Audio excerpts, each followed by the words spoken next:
Hey nerds, Farmer Jesse here. Welcome to Growers Daily, your daily dose of ecological farming insight. It is Wednesday, October 16th, 2024, and on the show today, we are going to talk about farm names. We're going to talk about when to harvest what and the quarterbacks of farming, which will make sense presently, I think. So let's do it.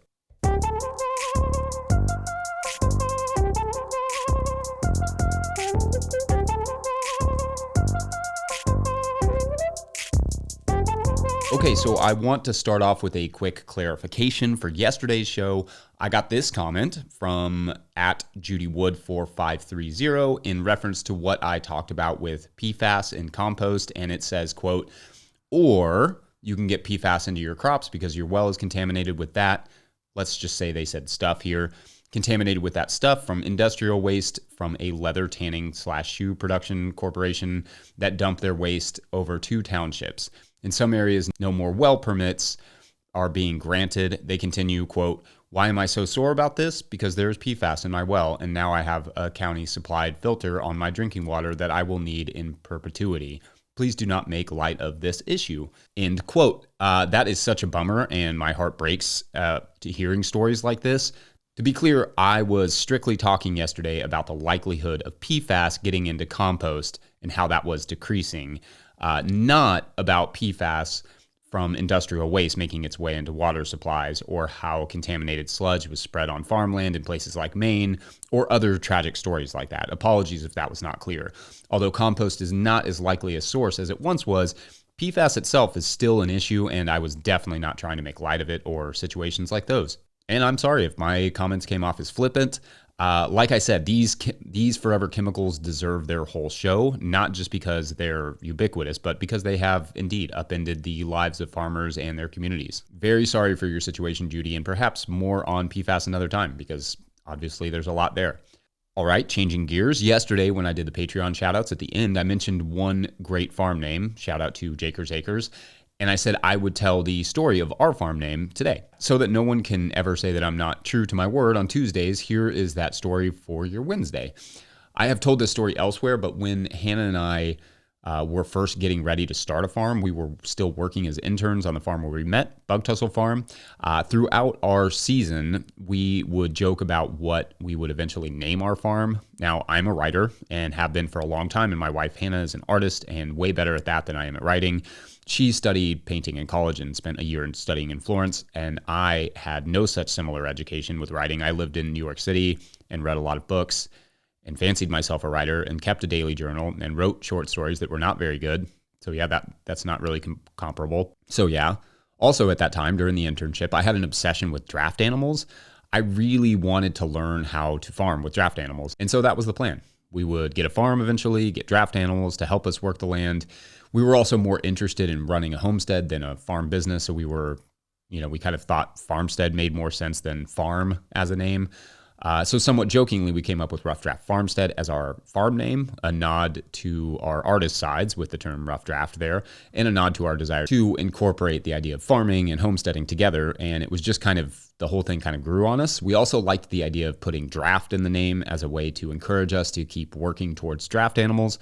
Of course, we adopted the name, and in fact, the name became even more apt as we found ourselves over the next 12 years on like 5 different properties. So lots of rough drafts in our life. Obviously, the draft animal part never came to fruition because, well, not only have we dramatically decreased our need for soil work, but we never really owned enough land or even had access to the amount of land required to have draft animals. We feel pretty confident we are in the final draft here at our current farm, but if we learned anything over the years, it's that putting all of that pressure on yourself to find a permanent place can actually make everything more difficult, especially when you have to move and mourn all those feelings and ambitions of permanence, any trees or whatever you established, any work you did on the soil. That said, I am basically refusing to physically move our farm again. We're going to talk about the art of moving farms next week and how to do it without killing yourself, but I am for real never doing that again if I don't have to. Not starting a single family farm at least. I'm getting too old for that. And if we ever move again, the rough draft will go into the trash and I will manage someone else's farm or manage a small garden instead. Or we would start a farm with other people. I wish when we were starting out that we had realized that was even an option to start some sort of farm collaboration rather than taking all the risk and difficulty of starting a farm on our own. Starting a farm requires an indescribable amount of work, and not to mention a lot of money. I had not at the time heard of farm collaborations, co-ops, or anything like that. And honestly, we had a sort of myopic view where we just wanted to have our own land and have our own thing, start a family farm, which I now I don't regret it, but it's definitely, I would have done it differently. I think both of us agree on that. Why our younger selves get to make so many decisions for our older selves seems tragically unfair. In that way, youth isn't the only thing wasted on the young. What we couldn't see and that no one really explained to us is that a farm is just another business, although arguably way more complicated and risky than most. And it needs to be treated like any other business, and that venturing out on your own is just profoundly challenging. Starting a farm is not like starting a bookstore where you buy something and resell it. And it's not like starting a popsicle stand or a food truck where you buy in produce or fruit or whatever, modify it slightly, and then resell them for a profit. Starting a farm is more like starting kind of like a small factory where you not only have to manufacture the widgets that other people use, in our case, vegetables, but you also have to serve as the head of human resources and public relations. You have to be the marketing team and the distributor, the retailer, the producer, the machinist, the accountant, all of it. Yes, that is the story of many small businesses, but most small businesses do not have to also manufacture the widgets that they sell or modify practically from scratch, while the earth throws whatever it wants to at you in the process. Market gardening can be considered a small business, but starting a small farm is not starting a small business. It's starting an enormously complicated and huge business shoved into a small shell. So anyway, the story of our farm name is both the story of one small farm and the story of how, if we had another draft, we'd probably do it a little differently. We'd collaborate, so even if we did have to move, we wouldn't have to do it alone. I'd be curious to hear some of your farm names and kind of any interesting stories behind those. I love those. I also loved all the comments yesterday about how people keep lists. It seems paper lists are still quite popular, which is, I don't know, reassuring in some weird way. Shout out to paper notebooks. But a lot of folks either use a hybrid system or just full-on technology as well. I mean, it's hard to argue with having a small computer in your pocket that can keep track not just of your daily list, but your planting schedule, your accounting, your calendar, and literally anything else. I did learn a new word in the comments from at Johann FW7D, Eint Listingsfreude, which apparently, if I'm saying it right, means the satisfaction achieved by crossing things off a list. I have no idea if Germans actually use this word or if it's actually real, though the internet seems to think so, but I like to pretend they do. Also, the commenter's name is Johann, so I feel that lends some credence. Anyway, in the next segment, let's talk about a bunch of stuff. Let's also later discuss how bad of a pun that is. BRB. Today's episode is brought to you by Rimmel Greenhouses. Whether it's tomatoes to market, flowers in the spring, or your family's harvest, growing in a greenhouse protected from the weather provides the right environment that you need for a harvest that you can count on. Rimmel Greenhouses are designed for durability and offer the quality that you need to grow productively year-round. Visit rimmelgreenhouses.com to get a quote today. If I may editorialize for a second, I own a Rimmel tunnel. I love it. We built it ourselves, and I really appreciated the quality of the tunnel as well as the customer service we received in the process. So make sure to check them out. If you, the listener, want to support our work, you can do so at patreon.com/no-till-growers. I will try to get to questions from everywhere, but I will always get to those Patreon questions. Hopefully this show saves you at least $2 or $5 a month on farming, or provides $2 to $5 a month worth of entertainment. And if not yet, maybe today's question will do the trick. Today's question comes from Patreon member Taylor Jameson, who asks, "Hey Jesse," hi Taylor, "wondering if there are particular crops which you bunch out of the field, i.e. for ease on your body or to get the field heat off quicker, thinking particularly in the middle of the summer." Okay, so first, great questions. Here's my harvest management strategy in terms of what I harvest when. Mixed lettuce and head lettuce, along with any baby greens, are the first to come out of the field early in the morning before the heat sets in. Tender stuff just wilts and decomposes quickly, gotta get it out. Then the harvest moves over to radishes, beets, and turnips, essentially any bunching item that has a tender green on it. After that, I go to large bunching greens like chards and kale. There's an argument for switching the bunching greens and root crops, but radish greens wilt pretty easy, or at least easier than kale, so I would at least get radishes before moving on to bunching greens. Next in line will be the carrots, though I should say it's good to have something with you to provide some shade to help protect the carrots as you harvest, because although the greens aren't as tender as radishes, They are still tender and can wilt and look crappy. As the saying goes, wilted greens wilts your market table. I don't know if anyone actually says that. May not actually be a phrase, but you get the idea. A harvest cart with an umbrella or an extra bin solely to provide shade to keep the harvested bunches out of the sun while you work is important.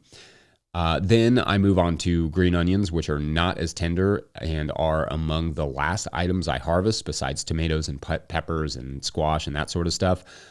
Sometimes in the spring, we will also do bunches of green garlic or garlic scapes, and those can be last in the harvest line. Okay, so back to your questions. In terms of ease of body, this is going to be different for every individual to some extent, but it is good to vary your body positions. I harvest a lot from my knees because that is the most comfortable for me. I know a lot of others find squatting to be comfortable as well. I will actually go back and forth, but I always just encourage you to avoid bending at the back as much as you can. Instead, bend at your knees and then bend your hips in order to save your back. It actually took me way too long to learn that. You can even try it right now as you listen to this. Simply start by bending your knees and then bend over. The pressure relief on your back is immense.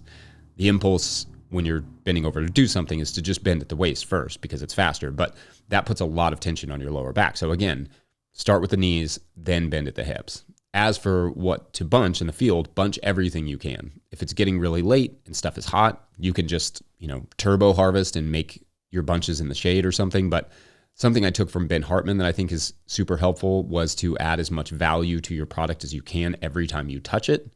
So I like to just go ahead and get things bunched. Also, untangling things in the shed and bunching them there is very slow and time consuming. I prefer to wrap about 35 rubber bands on each wrist before I go out to harvest. We use the non-latex number 33 bands and get 70 bunches of whatever I need before refilling the bands on my wrists. That way I can keep track of the numbers. I know that I got 70 and not have my hand fall off from the pressure of having so many rubber bands on it. Also, as you slip the bands on, make sure to spread them out on your wrist. If you pile them on top of each other, they will become hard to organize and will cut off more blood flow than is probably safe. There's a technique to bunching that will save you a lot of time, but is not super easy to describe. But all you really need to know is the main point is always go around the greens and not around the carrots or beets or root or whatever it is. In other words, it's easier to get around all the greens than it is to get around all the carrots. Also, don't overwrap them. 2 times around is typically enough to hold the bunch together. And then that way, if you have to remove a damaged carrot or damaged carrot greens or whatever in the washing process, it's not too hard to get it off of the bunch because it's not tightly wrapped. Last, I always harvest a bunch of loose carrots or whatever it is that I'm trying to harvest. I put those in the bin with the bunched carrots, and that way, if I have a damaged carrot while we're washing, we can just go ahead and replace it from the loose carrots or loose radishes or whatever it is. Anyway, I think that's a good summary. Pun not intended there. After harvest, get them into a shady area or store them in the cooler and sealed bins until you can wash them. Greens will notably sop the moisture from beet and carrot roots, making them flimsy and tasteless. So harvest no more than 2 days before market if you want to keep the greens on. If it's going to be more than 2 days, remove the greens from the roots as you harvest. Radishes are less of an issue with this, but you don't want bland, flimsy carrots going to market. All right, up next, let's talk about putting our aces in their places. Be right back.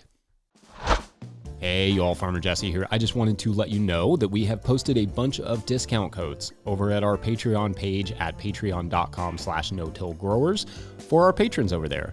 So if you love and appreciate our work and you could use a little break on the cost of seeds this year or on your irrigation supplies or boots or whatever, we have several discount codes available over at our Patreon page. Like I said, patreon.com/no-till-growers. So, just to be clear, that means for as little as $2 a month, you can save hundreds of dollars on your farming stuff this year. That's real. That page is so valuable to our work, and at a certain level, we'll even shout you out at the end of this show. Because you rock. That's it. Thanks, y'all. Enjoy the show. So on Wednesdays, I may use this day every week to make my coaching analogies and discuss where farming does, and sometimes doesn't, cross over with coaching sports. One of the crossovers I've been thinking about lately is the idea of positions in sports and how that relates to farming. I know not all of you are sports fans, so I will try to make this as broadly applicable as possible. So it's clear what I'm talking about when I'm talking about positions. A position in sports is like the quarterback on a football team, or the goalie in hockey or in soccer, or the pitcher in baseball. These are positions the player plays. So every time they go in the field, that's where they go. Every player on the field has a position they play. In some of these sports, the position is somewhat interchangeable, but for the most part, the person who plays the position specializes in the role of their position. When kids are young, in youth sports, they generally play most of the positions and learn most of the positions before they start to specialize.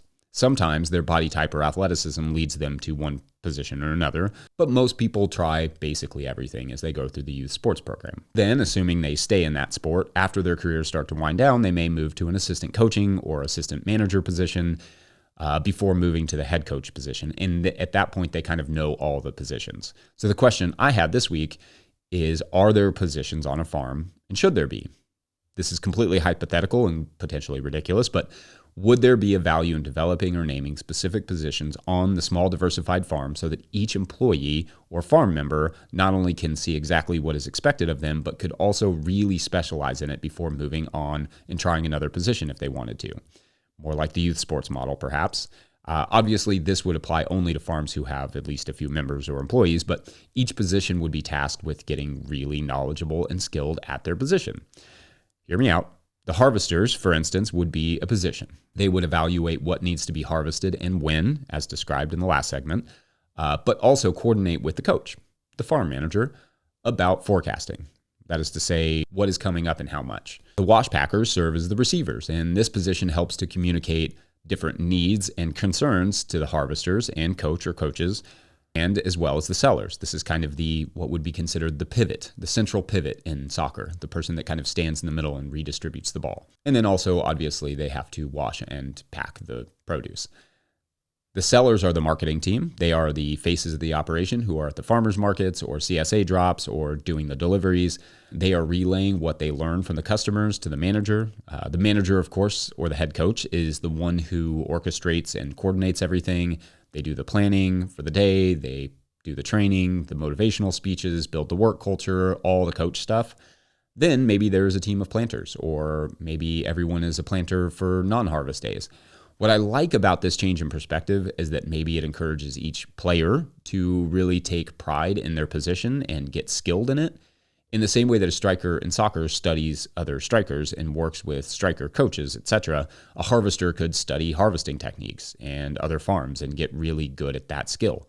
Or a wash packer could study washing and packing and storage so that they could get really good and knowledgeable in that area. So it's not falling all the way back on the coach or farm manager or farm owner. Now, the difference would have to be that, unlike professional sports, the workers could change positions over time, which is how they would learn the farm enough to manage their own farm one day if they wanted to, but also just to stay interested. Now, not everybody on a farm may care about that. They may like just specializing in what they do and sticking with it. But to me, anything that builds that sense of propriety while also building that sense of pride in what we do has potential to not only make for a fun work balance, but an exciting one, and one that people can really take pride in. Oftentimes we have everyone just doing whatever needs to be done on a farm, and to a certain extent that is fine too. Of course, I also recognize that some farms do have quote unquote positions, but do they employ them with the same intentionality that a team employs and empowers their players to play a position? Maybe, but it's worth thinking about it that way. Anyway, maybe there's a nugget of an idea there, or maybe not. Maybe this is just one of those times I stretch my analogies way too far and can expect to be berated in the comments. I'll let you be the judge, but I think I will wrap it up there for now. If you're watching this on YouTube, please like and subscribe and share.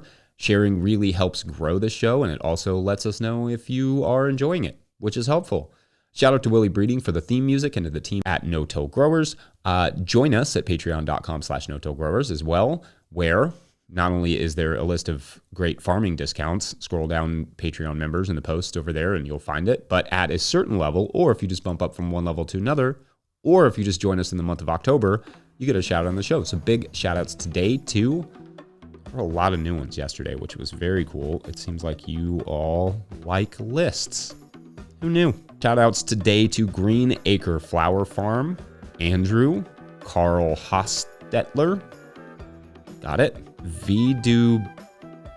I'm not sure if this is just VDubDav3, yep, Elizabeth Wingfeld and Carolyn Carlin. Carolyn Carlin. That's a cool name. It's like, it's got like that little bit of tongue twisterness to it, almost like, but like in a good way. Like it's like adding a little bit of a spice to like a chocolate dish. It's like just enough. Good stuff. Thanks you all. Love seeing so many people signing up for the Patreon page. It's amazing. All right. Thanks for listening. We'll see you tomorrow. Bye.